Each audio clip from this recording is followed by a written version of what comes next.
बहुत समय पहले की बात है। किसी गांव में एक गरीब ब्राह्मण रहता था। एक दिन उस ब्राह्मण के घर कुछ अतिथि आए। ब्राह्मण की स्थिति इतनी खराब थी कि उन अतिथियों को खिलाने के लिए घर में अनाज तक नहीं था। इस स्थिति को लेकर ही ब्राह्मण और उसकी पत्नी के बीच थोड़ी कहासुनी होने लगती है।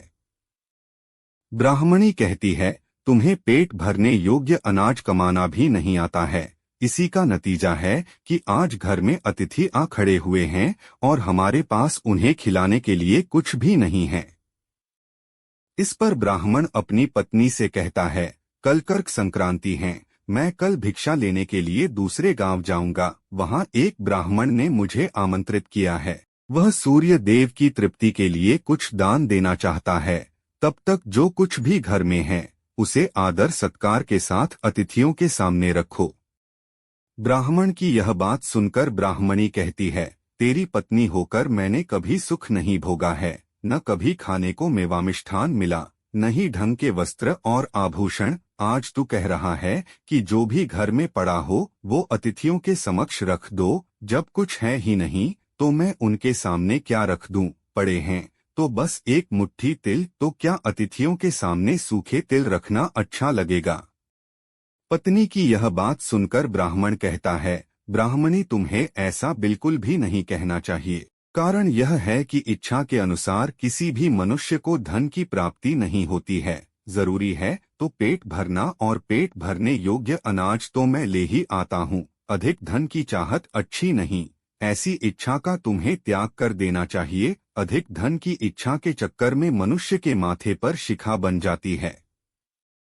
माथे पर शिखा वाली बात सुन ब्राह्मणी बड़े ही आश्चर्य से ब्राह्मण से पूछती हैं, अधिक धन की इच्छा में माथे पर शिखा हो जाती है? मैं कुछ समझी नहीं। जो भी कहना है खुलकर कहिए। ब्राह्मणी के इस सवाल का जवाब देने के लिए ब्राह्मण अपनी पत्नी को शिकारी और गीदड़ की एक कहानी सुनाता है। ब्राह्मण कथा की शुरुआत करता है। एक दिन एक शिकारी जंगल में शिकार की खोज कर रहा था। जंगल में कुछ दूर आगे बढ़ने के बाद शिकारी को एक काले रंग का पहाड़ जैसा विशाल सूअर दिखाई देता है। सूअर को देखते ही शिकारी अपना धनुष उठा लेता है और कमान खींचते हुए सूअर पर निशाना लगा देता है। कमान से निकला हुआ तीर तीव्र गति से सूअर को घायल कर देता है। घायल होने पर सूअर चिंघाड़ता हुआ शिकारी पर पलटवार कर देता है। सूअर के तीखे दांतों से शिकारी का पेट फट जाता है। इस तरह शिकार और शिकारी दोनों का ही अंत हो जाता है। इसी बीच खाने की तलाश में भगता हुआ एक भूखा गीदड़ वहां से होकर गुजरता है, जहां शिकारी और सूअर का शव पड़ा हुआ था। बिना मेहनत इतना सारा भोजन देख गीदड़ मन ही मन बहुत खुश होता है और मन ही मन सोचता है कि आज तो ईश्वर की बड़ी कृपा हुआ, जो इतना अच्छा और अधिक भोजन एक साथ मुझे मिला है। मैं इसे धीरे धीरे और आराम से खाऊंगा, ताकि लंबे समय तक मैं इसे उपयोग में लाऊंगा। इस तरह मैं इस भोजन के साथ लंबे समय तक अपनी भूख को शांत रख पाऊंगा। इन सभी बातों पर विचार करते हुए गीदड़ सबसे पहले छोटी छोटी चीजों को खाना शुरू करता है। तभी उसे शिकारी के मृत शरीर के पास धनुष पड़ा दिखता है।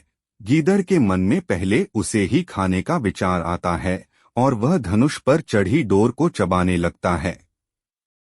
गीदड़ के चबाने से धनुष पर चढ़ी डोर टूट जाती है और डोर के टूटने से धनुष का एक सिरा वेग के साथ गीदड़ के माथे को भेदता हुआ ऊपर निकल आता है। गीदड़ के माथे को भेद कर धनुष का जो सिरा गीदड़ के सिर पर निकल आता है, वह ऐसा प्रतीत होता है मानो गीदड़ के माथे पर शिखा निकल आई हो। घायल होने के कारण कुछ देर बाद गीदड़ की भी मौत हो जाती है। इतना कहते हुए ब्राह्मण कहता है, ब्राह्मणी, इसीलिए मैं कहता हूँ कि जरूरत से अधिक लोभ से माथे पर शिखा आ जाती है। यह कथा सुनने के बाद ब्राह्मणी कहती है, ठीक है, अगर ऐसी ही बात है तो घर में जो मुट्ठी भर तिल पड़े हैं उन्हीं को मैं अतिथियों को खिला देती हूँ।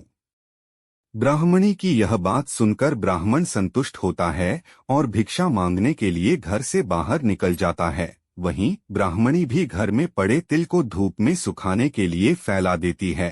तभी कहीं से एक कुत्ता आ जाता है और उन साफ तिलों पर पेशाब कर देता है, जिससे सभी तिल खराब हो जाते हैं।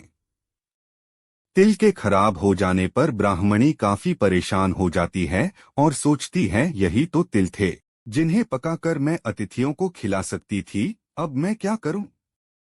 काफी देर सोचने के बाद ब्राह्मणी को एक तरीका सूझा। उसने सोचा कि अगर वह गंदे तिलों के बदले साफ तिल देने की बात कहेगी तो कोई भी आसानी से मान जाएगा, साथ ही किसी को भी इन तिलों के खराब होने की बात पता नहीं चलेगी। इस विचार के साथ वह उन तिलों को लेकर घर घर घूमने लगी। ब्राह्मणी की यह बात सुनकर एक महिला वह तिल लेने के लिए तैयार हो गई, लेकिन उस महिला का पुत्र अर्थशास्त्र पढ़ा हुआ था। उसने अपनी माँ से कहा कि इन तिलों में जरूर कोई न कोई खोट होगी, वरना कौन साफ सुथरे तिलों को गंदे तिलों के बदले देने के लिए तैयार होगा। पुत्र की यह बात सुनकर महिला ने ब्राह्मणी के तिलों को लेने से मना कर दिया। कहानी से सीख: हमारे पास जो भी होता है हमें उसी में सुखी रहना चाहिए, किसी के पास ज्यादा चीज देखकर दुखी नहीं होना चाहिए।